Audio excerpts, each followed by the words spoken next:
Welcome, everyone. Thank you all for joining. My name is Carmen, and I will be the moderator for this event. We're super excited to have our national community conversation on our latest report, Alternatives to Policing, How U.S. Cities Are Advancing Community Safety by Taking a Multidisciplinary Approach. If you're on Zoom, use the chat feature. If you're tuning in from Facebook Live, comment your name, pronouns, and where you're tuning in from. We'll go ahead and get started.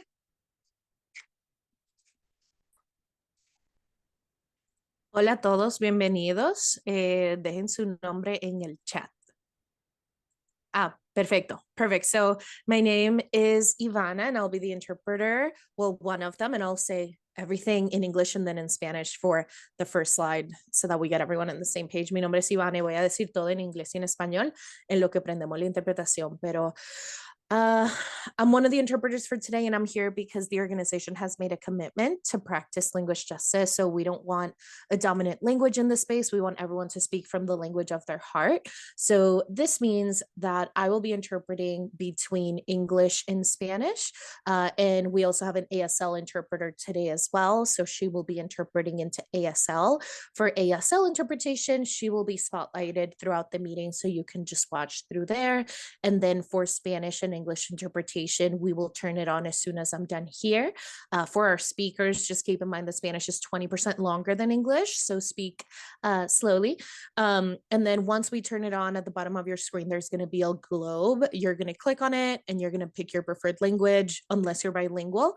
And if you're in a phone, on the bottom to the right, there's 3 dots. Again, there you will pick your preferred language in interpretation, and you can let me know if you have any questions through the chat. Mi nombre es Ivana y soy la intérprete de hoy. Estamos aquí porque hemos hecho un compromiso para apoyar un espacio donde practicamos la justicia lingüística, donde no hay ninguna lengua dominante. Así que queremos que todo el mundo hable en el idioma de su corazón y que se sienta más cómodos. Yo voy a estar interpretando del inglés al español, y si necesita sign language o ASL, vamos a tener un intérprete que va a estar en la reunión también. Así que cuando lo prendamos va a aparecer un globo en la parte de abajo, le das clic y ahí van a aparecer los 2 idiomas. Si estás en un celular, en la parte de abajo a la derecha van a haber más opciones, ahí le das clic y al final va a haber interpretación y ahí también vas a tener las opciones. Si tienes alguna pregunta, me la pueden dejar en el chat and we can go ahead and start interpretation. Thank you. Y ya la vamos a aprender. Gracias. Thank you, Ivana, and thank you, Angela, for interpreting. So we'll go over some technology overview. So we will be recording today and spotlighting different community members. We also want to share some webinar features. So we do have our chat open, and we're very excited for you all to interact by sharing comments, praises, questions, and reactions. If you want to ask a specific question, please use the question and answer feature. We also ask you to keep yourself on mute unless you're called upon. Now I'll review the agenda. Today we will have an informational presentation on the key findings of the report, followed by the Q&A with our key researcher. Then we will have a moderated panel discussion with the member of all 3 organizations. And finally, we will have another interactive time for you all to ask panelists questions using your raised hands or the Q&A feature. Now I will introduce Marisol, 3rd generation Richmond resident and leader within Reimagine Richmond, who will kick us into our informational session. Hello, everybody. My name is Marisol Cantu. As Carmen said, I'm a 3rd generation Richmond resident. I am from an organizer, researcher, and trainer with Reimagine Richmond. And I'm going to go ahead and begin our presentation on the report that we are all very, very excited to have you come into and to learn about. Let's begin.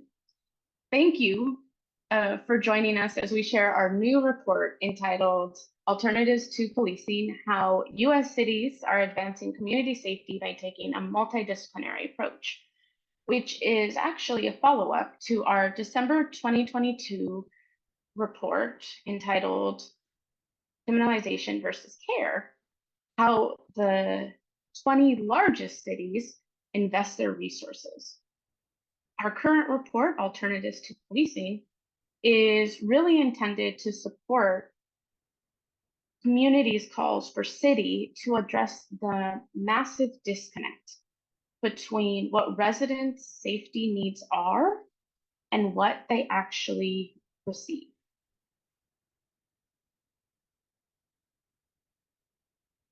This report is designed to address some critical gaps.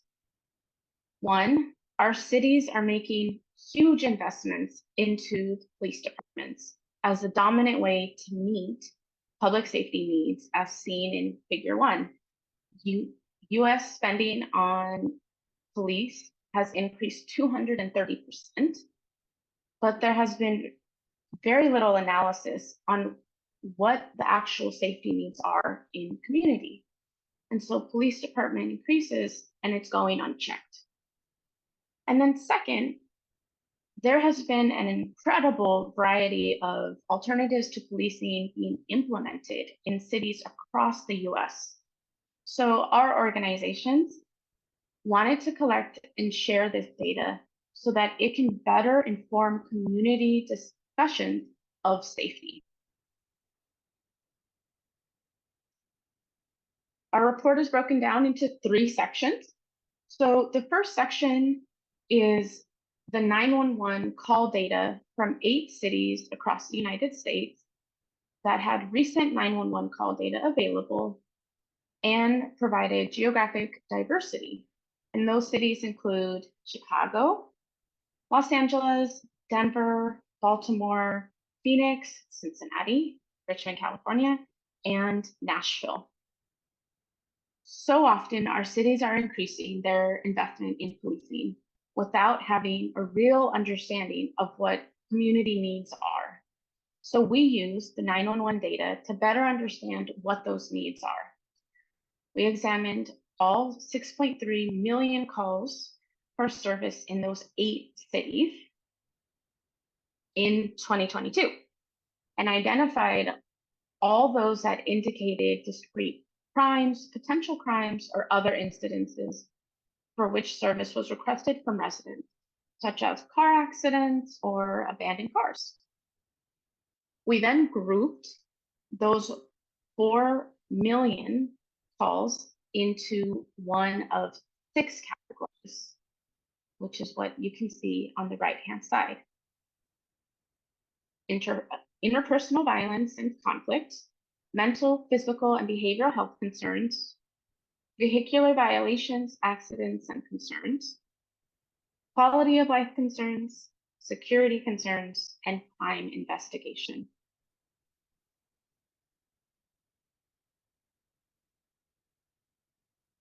And there was some really important key findings. First, nearly all of the cities have more than 100 separate codes for types of incidents. 100 separate codes, 100 separate different problems.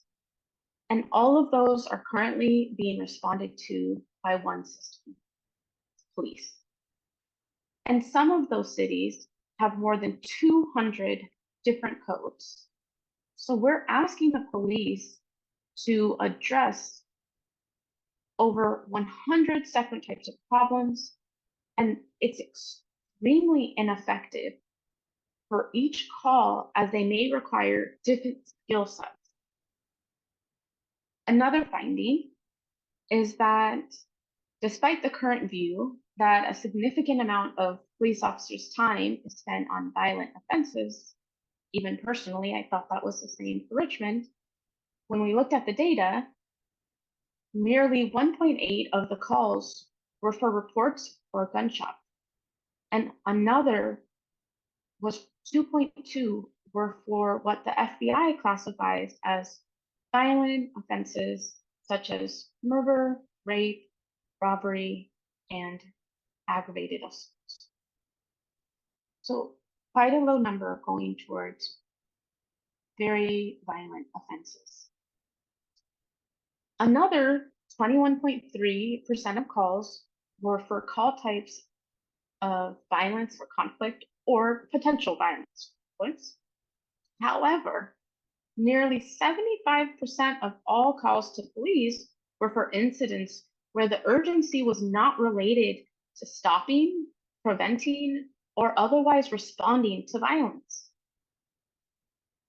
And even more, within those 75% of calls that were unrelated to violence or potential violence, there were many calls that had little or nothing to do with public safety. Actually, a huge number of calls were related to health issues, public nuances, or other situations that do not require an armed first responder that often specializes in the use of force, as you will hear from our panelists' testimonies today. Our analyst shows that 1.4 million calls in 2022 were focused on traffic, parking issues, auto incidents, mental or physical health, animal calls, loud noise, or other disturbances. In other words, for every call regarding gunshots or violent offenses, there was almost 9. Let me repeat that, almost 9 other calls for just these categories of low level or health related incidences. Also, to show how little police work involves the prevention of harm, let's turn to Baltimore. Baltimore classifies their 911 calls for service as emergency, high priority, medium priority, low priority, or non-emergency. Data shows that just 363 of the 1.6 million calls were identified as emergency, and then only an additional 4.3% were classified as high priority. And another finding was for the cities that include the results of these 911 calls. The data indicates that a huge percent of these calls for service to police result in no law enforcement or crime prevention activities.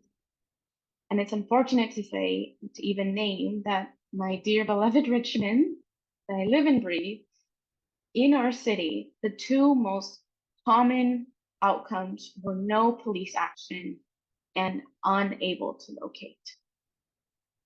Only 1 out of every 302 calls resulted in actual arrest, and only 12% of calls even warranted writing a police report. Not even writing police reports. Really, really disappointing. And so I'll go into our second section, which is the light at the end of the tunnel. Section 2 examines the largest 50 cities in the US and the inspiring collection of initiatives they have underway that have created viable alternatives to police intervention.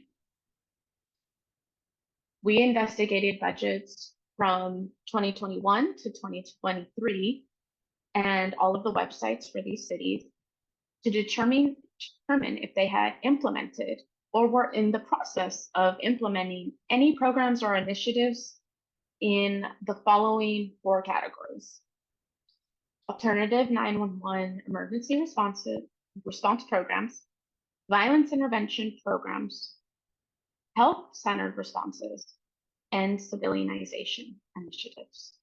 And as you can see on this map, they are paving the way. Some of these include 44 of the 50 cities actually have one of these 4 programs. I'm sorry, let me repeat that. 44 of the 50 have an alternative 911 emergency response program. 34 have non-police centered violence intervention programs. 30 have health-centered responses to public safety issues. And 21 have civilianization initiatives in which unarmed city employees handle incidents that had been previously addressed by police officers. Overall, a remarkable 48 of the 50 cities have had at least one program or initiative within these 4 categories, which shows US cities are collectively creating and investing in a blueprint for a police-free safety.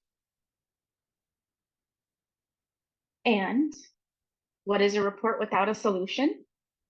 Our Section 3 presents the Customized Community Safety Model, or CCS, which is a comprehensive and transformative approach to addressing community safety needs and allocating community resources.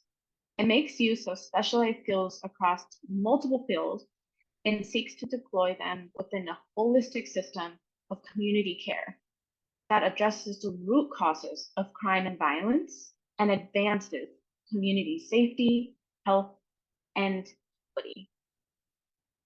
The CCS would effectively address crime and violence by tackling root causes, minimizing harm, promoting healing and compassionate care for everyone, providing meaningful accountability, enhancing community health, well-being, and equity, and promoting authentic forms of safety and freedom. We're very excited that this is a wrap-up of our overview and findings of our incredible report. We'll be dropping that into the chat on Facebook and in Zoom so that you can find this report and continue reading. I will pass it back over to Herman.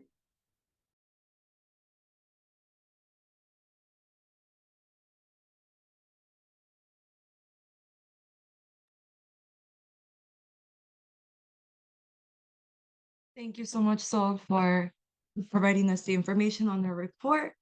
We are now going to be opening it up for Q&A. So please use your the raise hands feature on Zoom. Raise your hand or use the Q&A feature on Zoom. Once you're called upon, you may go ahead and unmute yourself.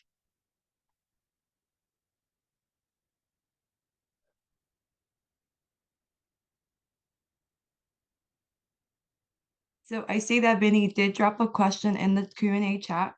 So how were those 4 categories determined and defined? STAR is not an interpersonal violence program.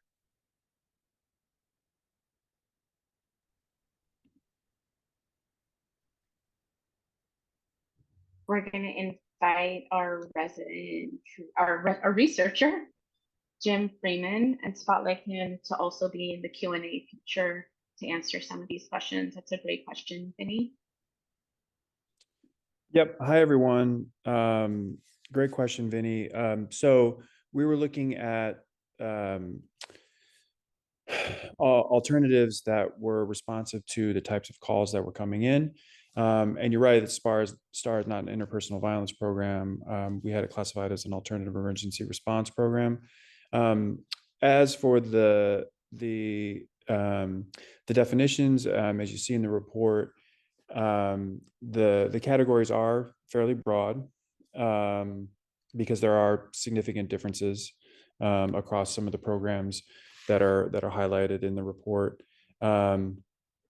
But really the key factors that we were looking at are, one, for the first category, alternative emergency response, are you handling emergency 911 calls that would traditionally go to police? For the second one, we were looking at non-police centered alternatives to violence. For the third one, we were looking at where the primary responder was a healthcare professional, and for the fourth one, civilianization initiatives, looking at functions being turned over to non-sworn civilian folks that had traditionally been handled by police. So that would be, more along the lines of property offenses, traffic offenses, and investigative functions primarily.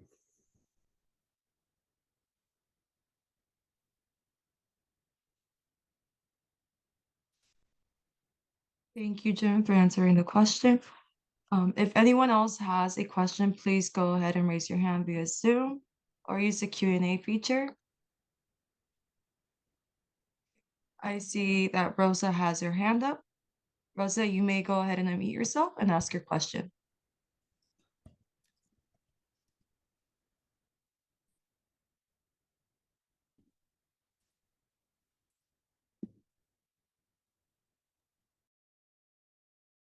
Rosa, you may go ahead and unmute yourself and ask your question. I guess that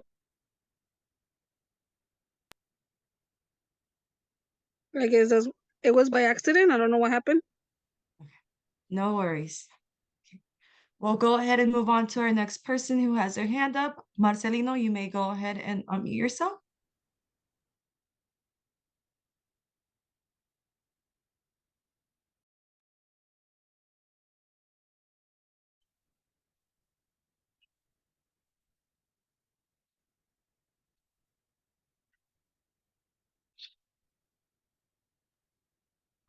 Marcelino, you may go ahead and unmute yourself and ask your question.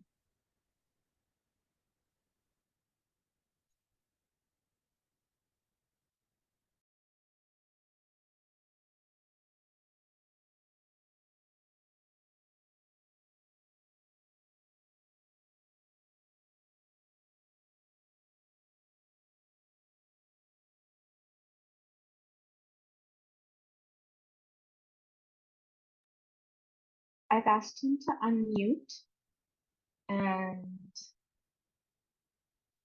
Marcelino, you need to press yes to unmute. I don't have any questions, so, Oh, oops. sorry about that. Your hand was up, not a problem.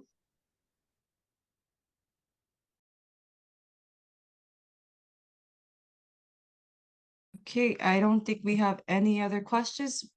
We can go ahead and move on to our moderated panel discussion.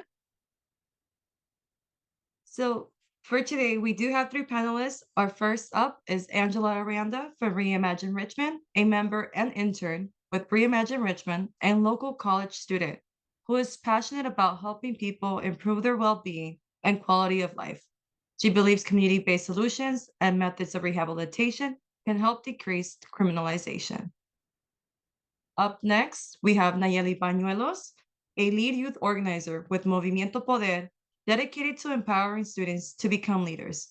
She believes that youth can create a society free from injustice. She is passionate about improving the lives of others and community involvement. Last but not least, we have Roxanne Smith, president of the board of directors of Community United. She was previously serving as a board secretary and has been on the board for the past 5 years. Roxanne is a resident of the Austin community on Chicago's West Side and has been an active leader in CU's work around affordable housing and police accountability over the past 9 years.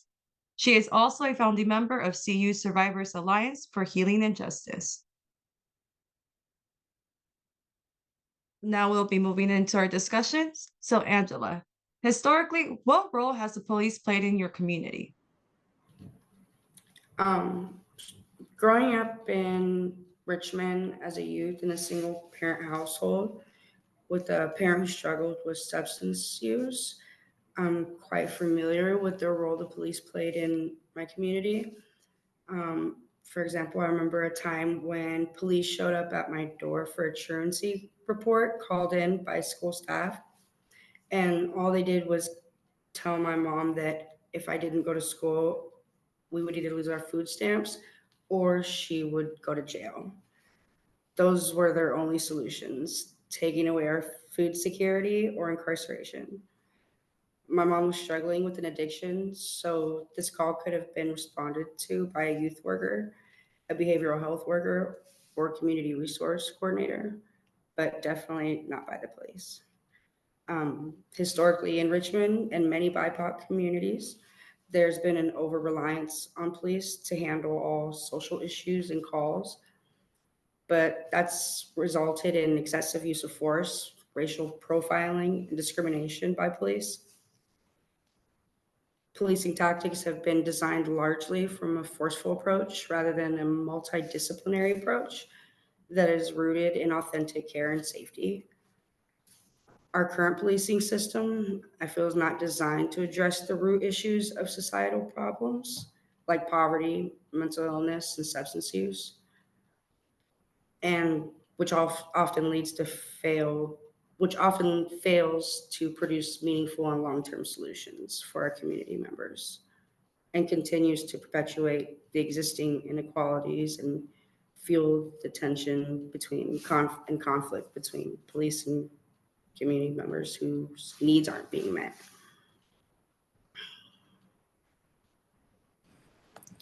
I agree with Angela. Oftentimes, police are perceived as safe. If you look into history, we have seen that police are there to harm, intimidate, and surveil our community, especially when it comes to people of color and BIPOC youth. Whether it's having police officers parked in front of a store or multiple police at schools, or even driving around our communities and our BIPOC communities, and this can look like high surveillance of policing, especially communities of color like in Southwest Denver, especially when kids have a hard time addressing or a hard time accessing guidance counselors and mental health support.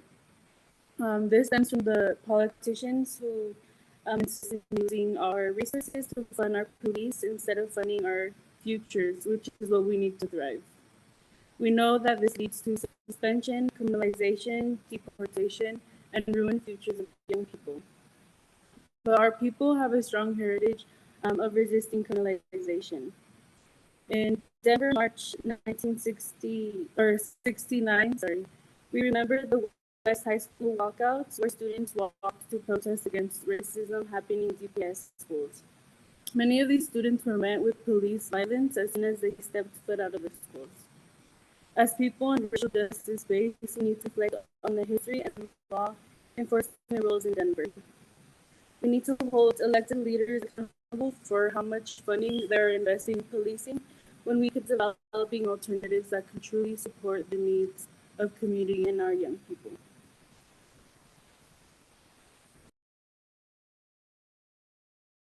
Hello, everyone.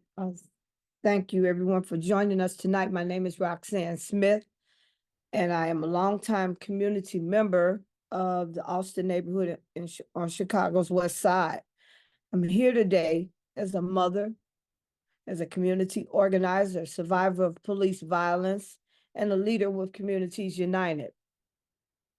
For as long as I can remember, the police have always been present in my community, but have continued to offer little to no help in moments of crisis that deserved care and restoration. In the case of my son, 15 years ago, my son, his name is Roger Smith. He recently passed away. He suffered a panic attack at our local church, and he required medical attention. I called 911 to get an ambulance with paramedics, but I'll never forget how this turned out. I communicated with the police about how to engage with my son due to his Fragile X syndrome disability. To my dismay, my son was brutally met by more than 6 Chicago police officers who proceeded to throw him down on the ground. They handcuffed him. The female officer actually had the nerve to pull out a gun to his head, and I asked her not to do that. I felt hopeless, and to this day, I can still hear my son, his cry for help. In the many Black and brown communities across the city of Chicago, the police act reactively and punitively, regardless of the situation, and they use it as being treated as a one-size-fits-all solution. In the many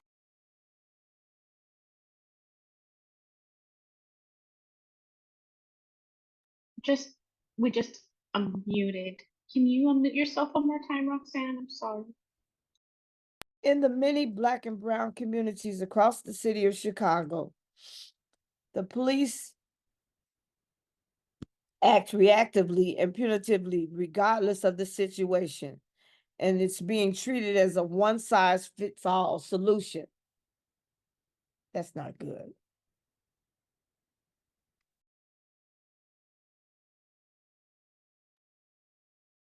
Thank you so much, Roxanne, for sharing your story. I'm sending you lots of light, sending you lots of compassion. I know it's really hard to deal with this, but so thank you so much for sharing your story.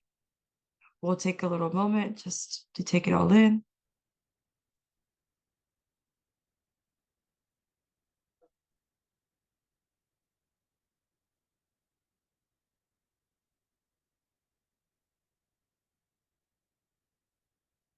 Now, for the second question that we do have for our panelists is, how does your organization create a world without police?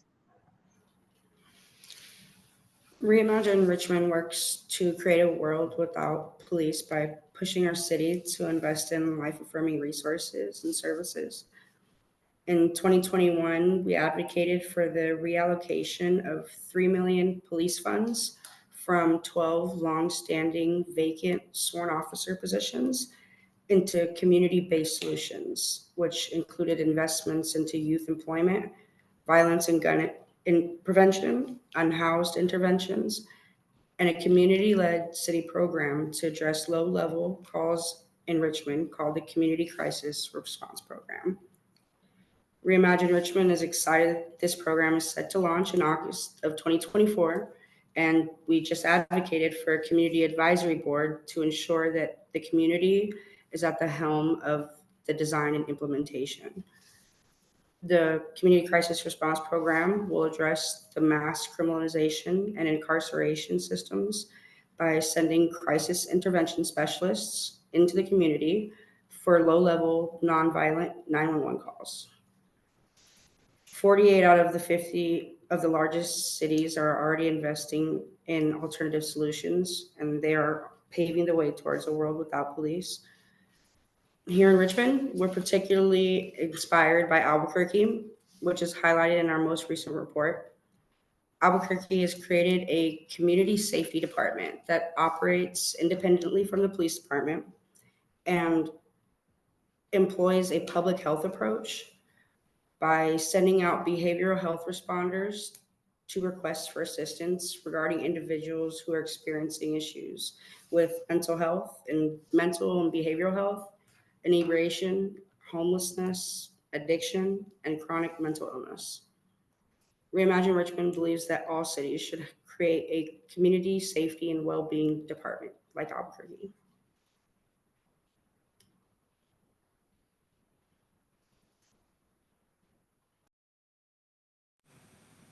Yeah, a little bit about the work that we do here at Movimiento in creating a world without police. In June 2020, our work to remove police from Denver public schools led a victory during the uprising over George Floyd's murder. The school board voted to remove cops out of schools, and it was a monumental day for racial justice and Denver's education system. In these 2 years, there was a 90% decrease in tickets and arrests for students. And then on March 1st, 2023, Superintendent Alex Madero refused to comply with policy passed in 2020 and had SROs return to schools, adding to the school prison and deportation pipeline. With that, my role as a youth organizer at Movimiento allows me to encourage a better world without policing and criminalizing by creating a safe, healthy, and equitable community, especially uplifting the voice of the youth. For example, our youth are developing a student bill of rights to create a healthier and safer school and communities. Our student bill of rights outlines things like having more teachers and mental health professionals of color who better understand the experiences of youth, more activities and programs after school to give students more opportunity to learn real life skills, inclusive curriculum that allows students to be seen and represented, as well as longer and healthier lunches, because many of our students now do not have that. We have seen that students want more holistic education environments with systems of care for their community and resources that tackle the root cause of issues.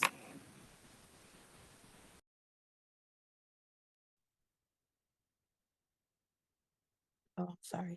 As a survivor of police violence, a leader of police accountability at Communities United, last year, in partnership with Reimagine Richmond and Movimiento,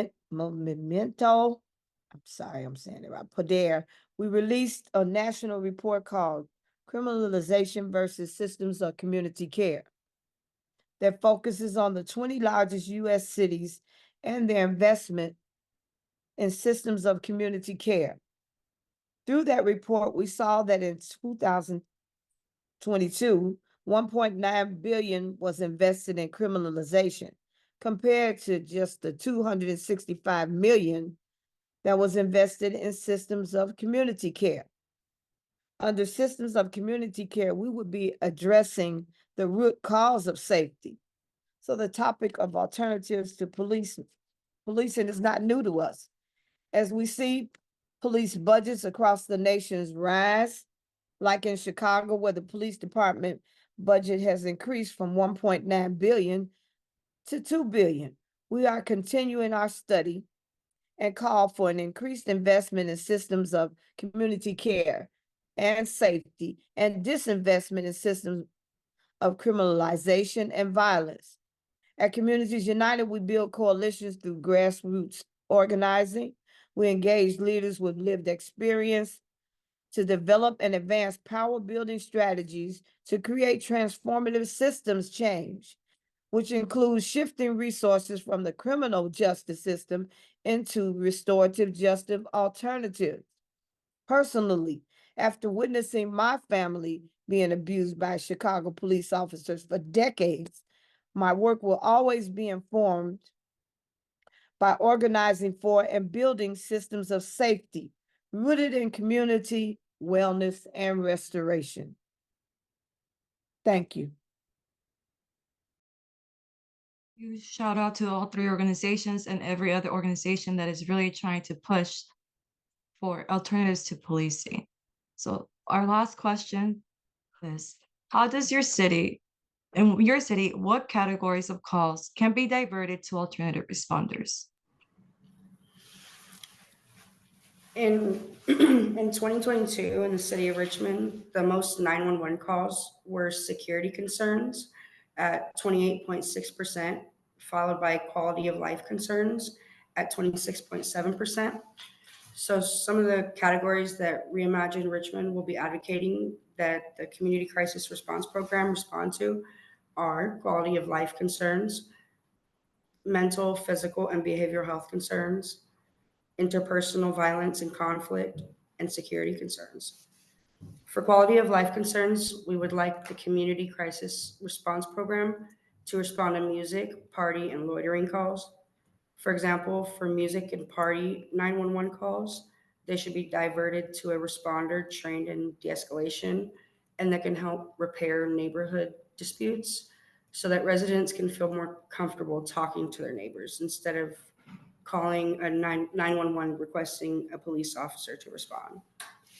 Some other call types that tend to criminalize our unhoused neighbors can also be addressed by the crisis response program and the intervention specialists, which include unwanted persons and loitering and suspicious person calls.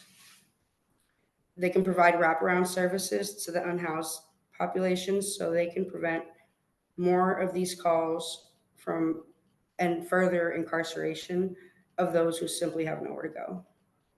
Our community in Reimagine Richmond has supported this long-awaited, much-needed alternative solution, and we're excited to have this report inform our advocacy and the program's implementation. Thank you. Those are really good points, Angela.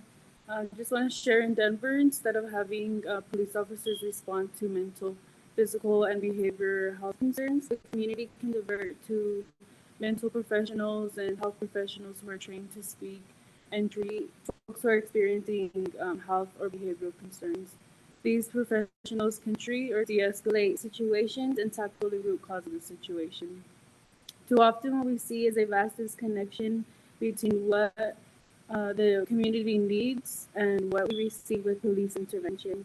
What we see with police intervention is often increased surveillance, violence, and harm. And what we need instead are people who can show compassion and love when dealing with these situations.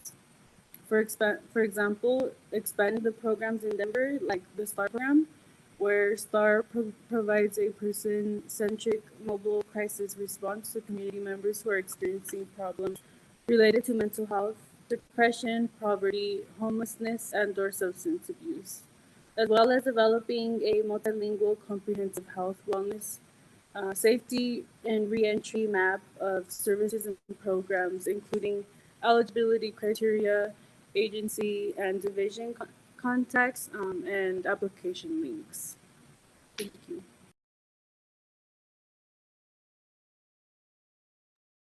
Like I mentioned previously, my son Roger was having an anxiety panic attack, and he didn't need 6 police officers to aggressively throw him on the floor and handcuff him. Especially for him, there was no need for the female police officer to take out her gun. Too often, the police are our first and only option when we need help. And like what happened to my son Roger, true help is often never offered. I know now that my son did not need the police. He needed help from someone like a mental health worker in partnership with an EMT person. My son's experience was not unique. There are many instances, such as matters of mental, physical, and behavioral health concerns that can and should be diverted and responded to by an alternative responder. In fact, through the alternatives of policing, how U.S. cities are advancing community safety by taking a multidisciplinary approach report, we found that more than 53% of the 2022 911 calls focused on low-level or health-related incidents, such as mental or physical health issues. If one is experiencing a mental health concern, why is their only option to call the police? Imagine being met with guns and hostility when you need mental health resources and care. We need a variety of alternative systems and approaches that are tailored to respond to unique community concerns without the use of force and violence.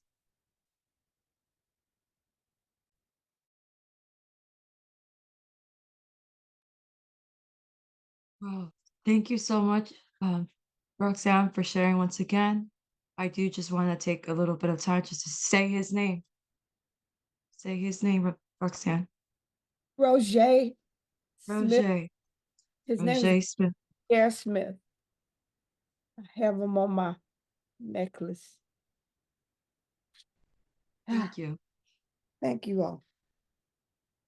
Now we are short on time, but we want to open it up to the public to ask any questions that you guys can ask directly to our panelists. So once again, please raise your hands.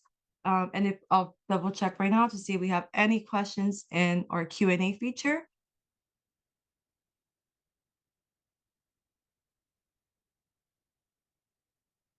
There's no Q&A questions, but let me double check if anyone has raised their hand.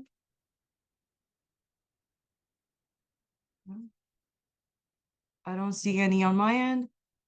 I want to give a quick, oh, there you go. Mandy, go ahead and unmute yourself.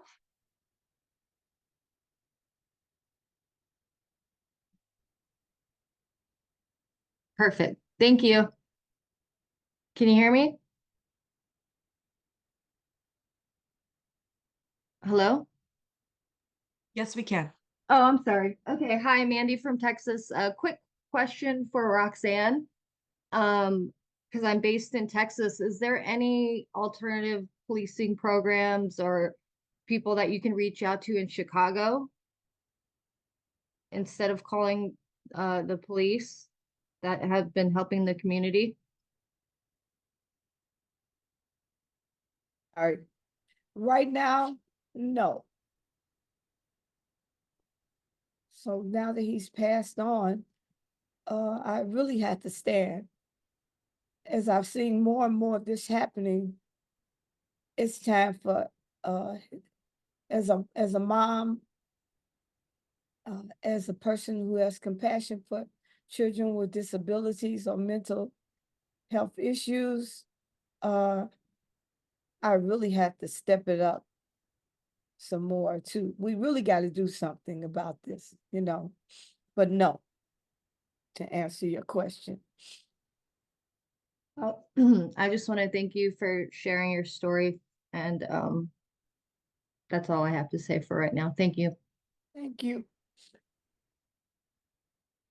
Thank you, Mandy. We'll go ahead and pass it on to Diane. Diane, you may go ahead and unmute yourself and ask the question to our panelists. Okay. Yes, I was answering the question that was posted in the city, which my city would be Chicago. What categories of calls can be diverted to alternative responders?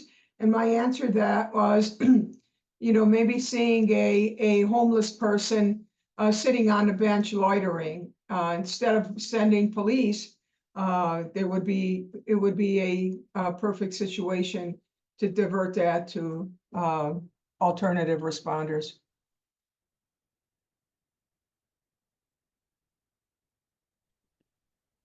Yes, I just want to agree with you on that, Diane. Thank you so much.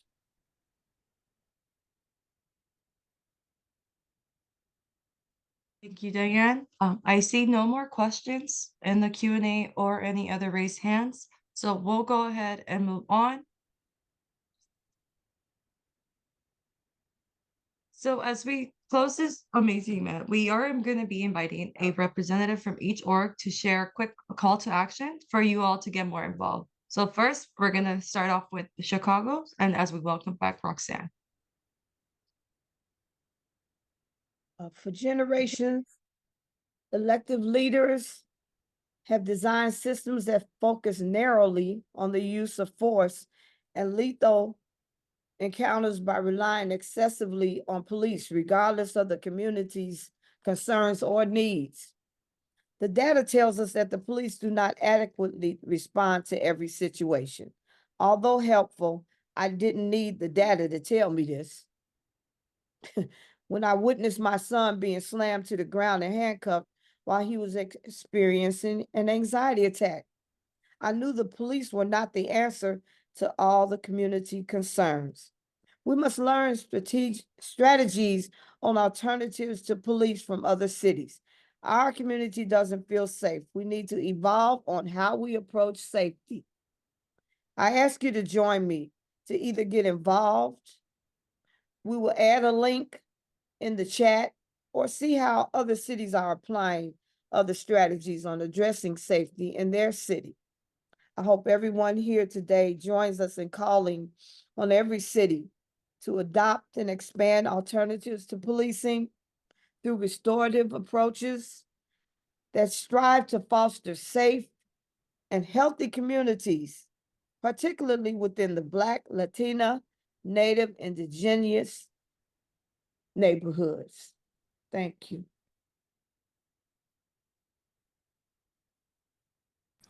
Yeah, I just want to thank everyone who came to the call today. I just want to ask you all to follow us on social media to donate, as well as to stay up to date with our student bill of rights that our students are creating.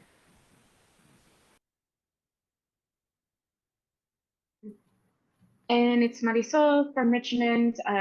We are launching right after this a series of reports. The next report will be on Monday, April 8th.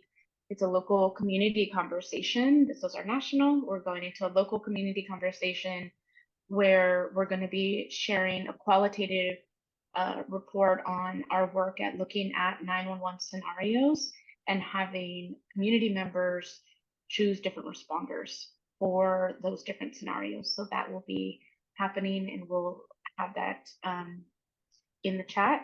We also encourage local residents to join our 911 workshop, which is really diving deeper into responses and who should be called in these types of scenarios. Thank you. Once again, we do want to say thank you all for tuning in. We have all the links in the chat, and we're very excited to continue building a world without police.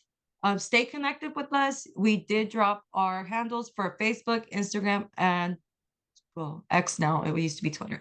But thank you guys all so much. Shout out to our panelists for being here with us today, for sharing their stories. Thank you. Have a great evening, everyone.